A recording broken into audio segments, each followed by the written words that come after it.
Welcome to the Ben Daniel Podcast, where we're calling a spade a spade. The Indiana Fever are currently in talks with Stephanie White about bringing her back to Indiana as the new head coach of this Indiana Fever dynasty to be spearheaded by Caitlin Clark, Aaliyah Boston, and Kelsey Money Mitchell. The only weird thing is Christie Sides is still under contract for Indiana, and Stephanie White is still under contract for Connecticut. We're going to talk about that momentarily. Sophie Cunningham, she goes on an interview, speaks glowingly of Caitlin Clark, says, I don't know what everybody else's problem is. It's easy to hate somebody when you don't know them, when you've never had a conversation with them. Sophie Cunningham gives us a little tidbit on her relationship with Caitlin Clark. Sue Bird and Caitlin Clark are on the same Nike panel. Caitlin Clark, being the professional that she is, being complimentary of the old guard as she always is, has nothing but nice things to say about Sue Bird, about Maya Moore. A real full circle moment for one Caitlin Clark. But before we get into any of that, Caitlin Clark is already back in the lab, already back in the gym, trying to get better. Let's take a look at a nice little highlight package the Indiana Fever put together for us. I feel like I'm just scratching the surface. I feel like there's just so many areas that I want to improve in and to continue to get in the gym and work on that every single day.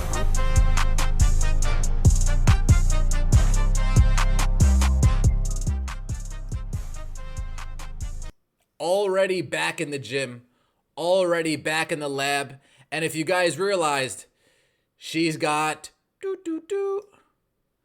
she still has that nice little eye bug, courtesy of one Dejanay Carrington. Look at that underneath her right eye. You can still see the mark. This has happened nearly over a month ago at this point. Caitlin Clark is still dealing with the effects of that, but she is already back in the gym, already back in the lab, cooking up, getting her shot together, working on her mid-range, working on her floaties, working on finishing through contact. I'm sure she's in the weight. Oh, a made layup. Yep, she does that in the WNBA. I know it's an anomaly, but she is one of the few that can do that. Pull up midi, bang. Look, Caitlin Clark getting bulk. She's already back in the gym, back in the weight room. Folks, nobody wants Caitlin Clark to get back in the gym. Nobody wants her to get in the weight room. She's going to come back. Caitlin Clark 3.0. She comes into the league as a rookie, first version, right? We have the Olympic break. She comes back. Caitlin Clark 2.0. We're going to have this whole entire offseason being she doesn't partake in Unrivaled. You know, I hope she doesn't. Hope she doesn't partake in Unrivaled. She's going to come back bigger, faster, stronger. Shout out to Kanye. Right? So I had to. Stronger, Kanye. It just makes sense. She's going to come back. Caitlin Clark 3.0 version. Bigger, faster, stronger, ready to take over this league. And that brings us to our next point. Who will be the head coach of that Indiana Fever team? The latest, reported by Annie Costabile, Stephanie White has been in talks with multiple teams regarding her future. The three teams remaining in picture at this point are the Chicago Sky, the Indiana Fever, and the Connecticut Sun. Now, you guys tell me, what teams in which order would you choose if you were Stephanie White? What would be your first option? What would be your second option? What would be your third option, right? Do you want to go to the Connecticut Sun, a team that you've already been with for the past few years? A team that you seem to just never can get over the hump, never reach that mountaintop with. A team that's going to be going through some severe roster changes, being that a few players are unrestricted free agents. You got some restricted free agents, right? You don't know what that roster is going to look like in Connecticut going into next season. Are you going to go with the Chicago Sky? Angel Reese, Miss Double-Double herself. Camila Cardoso. I'm sure Stephanie White can do something with Camila Cardoso, but do you want to deal with the headache that is Angel Reese and all the drama surrounding that? Do you want to deal with the headache that is Kennedy Carter and all the drama surrounding the Chicago Sky? Or do you want to come back to your roots, back to where you played, back to where you coached? Indiana Fever with the face of the league going into her second season, Aaliyah Boston going into her third season. You got established vets like Kelsey Mitchell. You got an established vet like Erica Wheeler. You have a young up-and-comer 3-and-D, Lexi Hull. How does Stephanie White want to attack this? I think it's a no-brainer. The Indiana Fever should be first on her list. She's going to want to be a part of the coring process when it comes into delegating players for the expansion draft. She's not going to want to come in after the current administration, Christie Sides, has already said, these are the 6 players that we're going to core, and everybody else is off to the expansion draft. Stephanie White clearly should want to come in and be the head coach of the Indiana Fever. The only thing holding all of this up, Christie Sides is under contract, and Stephanie White is under contract as well. Her current deal has tied her to the Sun through the 2025 season, sources say. As previously reported, White will still be a highly sought-after coaching candidate for vacancies around the league. That said, the ball is in Connecticut's court. This brings me to a quick point that I have. Stephanie White's contracts through 2025 season. Christie Sides, what are the chances that Christie Sides stays this year, Stephanie White stays next year, and then the following season where we have a new collective bargaining agreement, that's when the Indiana Fever start pulling all the strings. That's when they start making all these monstrous moves when it comes to free agency, when it comes to coaching, when it comes to front office, when it comes to the scouting department. That's when the Indiana Fever officially go in. They've laid the seeds. We got Kelly. We got Amber Cox. Do we keep Christie Sides for this next season? I know many people think we should keep Christie Sides. I definitely do not. But with the new CBA coming in after this season, financially, is it playing chess instead of checkers if the Indiana Fever move after next year than opposed to before this upcoming season? Do they give Christie Sides one more go at it? Stephanie White still is under contract. I don't know if there's any tampering rules in the WNBA, but if it's anything like the NBA, I would assume so. Can the Connecticut Sun ask for a pick? I don't know if they have rules like that in the WNBA, but if it's anything like the NBA, I assume so. Are the Fever able to throw Connecticut Sun a pick to get them to come off the Stephanie White contract? But also, let me know in the comment section below, do we even want Stephanie White? Is anything better than Christie Sides at this point? Will we take me as head coach over Christie Sides? Will we take my dog, who's currently fast asleep on her nice, cozy dog bed, over Christie Sides? Will we take my other dog, who's currently sleeping cozy on his nice little dog bed? Is he a better coach than Christie Sides? Or is Christie Sides realistically the best we can do as of right now? The real coaches in the WNBA seem to already be tied up. Cheryl Reeve, Becky Hammon. We don't want Becky, but she comes from that pop tree. It is what it is.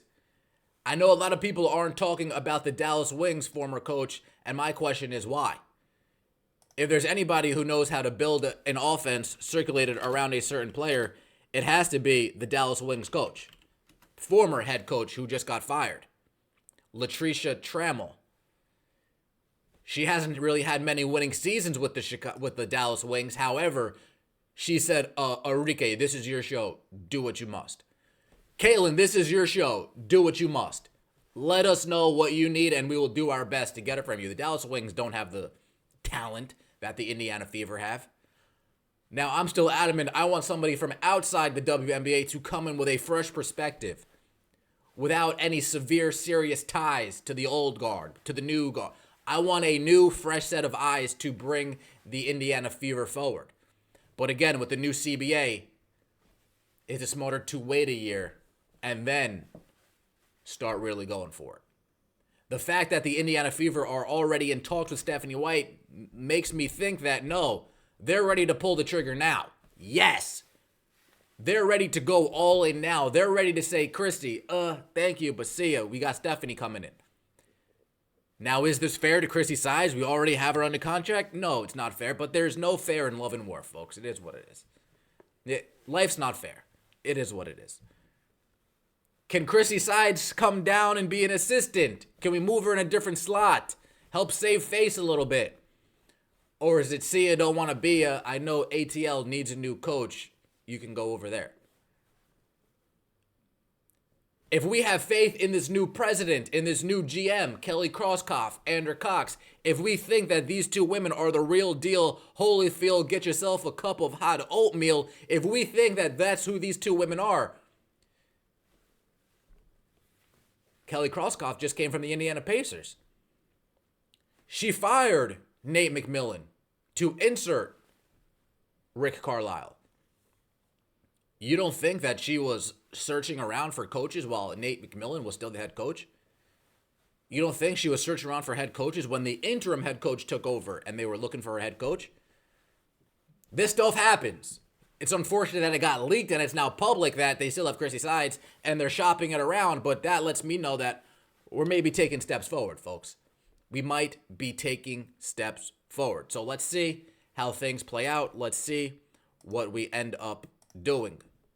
Caitlin Clark and Sue Bird were on a panel together. This is just a quick clip of Caitlin Clark doing what she does, being a role model, speaking positively of her elders, and speaking about this full circle moment that she's currently going through, being a young girl, a young woman, a teenager, seeing all the players, Maya Moore, Sue Bird, Diana Taurasi, seeing all these players as she's growing up, and now being on the same playing field, being on the same panel, having a voice that's greater than the players that she once looked up to. Let's take a listen here.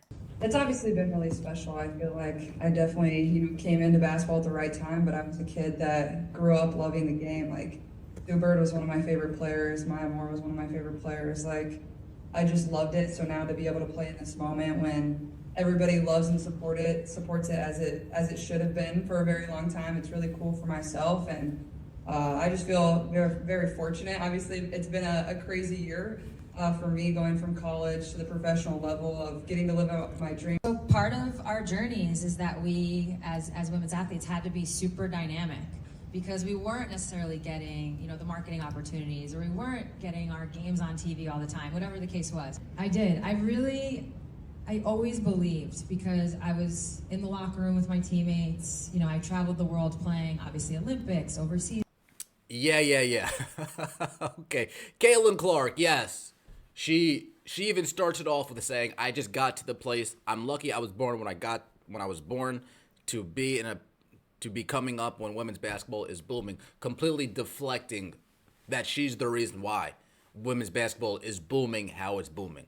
She's the reason why the eyes are on the W like the eyes are on the W. And then she talks about the moment, hey, man, Sue Bird, Maya Moore, I looked up to all these players.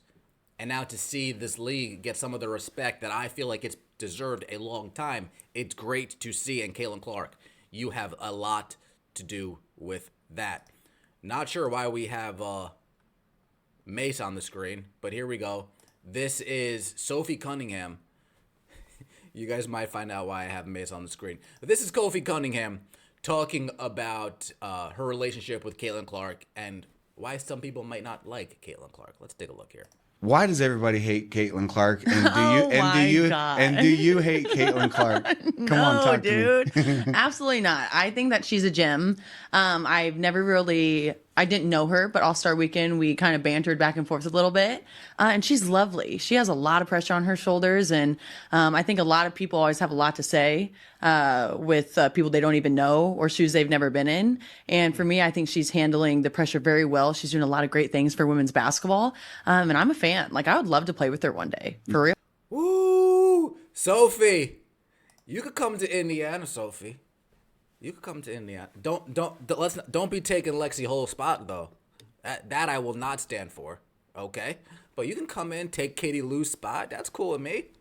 You can come to Indiana, give me a little 3, give me a little D. Some spot up shooting, because you're gonna get it right in that shooting pocket, Sophie. Folks, Sophie Cunningham pretty much hits the nail on the head. It's easy to dislike people you don't know.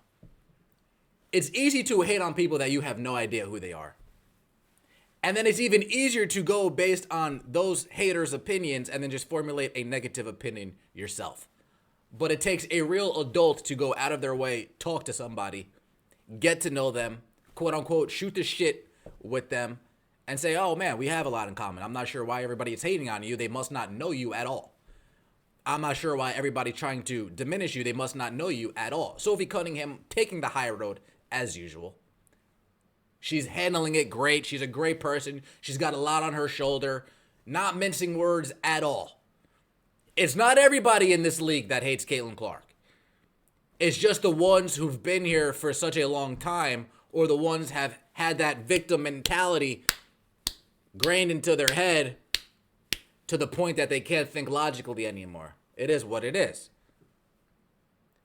But I'm sure other players have the same sentiment that Sophie Cunningham has. It's just unfortunate that the players with the larger voices seem to take the road of hate, the road of spite, the road of jealousy. They seem to take that road a little bit more often than not. But who knows? Maybe with the new collective bargaining agreement coming up, with the negotiations coming up, maybe they come to their senses and say, you know what, Caitlin? We need you. We're done targeting you. The charade is up. The jig is up. Time for us to make you a legit ally instead of an enemy. It's the Bandano Podcast, where we're calling a spade a spade. Let me know what you think in the comment section below. Many different topics we covered today. Stephanie White, is she heading to Indiana? But she's still on contract with the Sun, and then Size is still on contract with the Fever. Let me know what you think about that. Sophie Cunningham, shouting out Caitlin Clark. Let me know what you think about that. Sue Bird, Caitlin Clark on the same panel. Caitlin Clark always being professional. What do you think about that?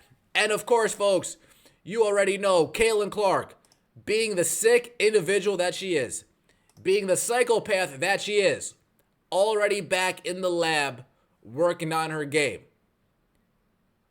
Love to see it. It's going to be very scary when next season comes. It's the Bandano Podcast, where we're calling a spade a spade. I appreciate all the support. Let me know what you think in the comment section below. As always, take it easy.